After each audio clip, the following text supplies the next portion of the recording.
तुळशीचं लग्न लागलं की त्यानंतर लगीन सराई चालू होते आणि आजही आम्हाला जायचं होतं लग्नासाठी. गावातलंच लग्न होतं आणि रिलेटिव्हचं होतं, त्यामुळे आम्ही लग्नाला गेलो. सगळ्यात पहिले तर मला असं वाटलं की आम्ही खूप लवकर आलेलो आहोत, पण त्याआधी ना वैदिक लग्न झालेलं होतं आणि जेवणाची ही तयारी चालू झाली. या आहे माझ्या ननंदबाई. सो आम्ही मस्त असं एन्जॉय केला. त्यानंतर तुम्ही बघू शकतात नवरदेव इथे मिरवायला लागलेला होता. सगळे काही छान नाचत होते आणि नवरी नवरदेवाची एंट्री ही तितकीच मस्त अशी झाली.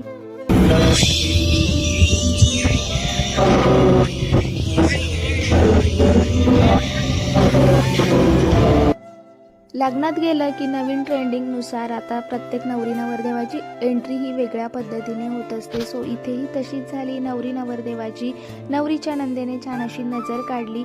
असं छान पद्धतीने हा लग्न सोहळा पार पाडला. त्यानंतर आम्ही जेवण केलं आणि आलो घरी. सो असा गेला आजचा आमचा दिवस. चला बाय.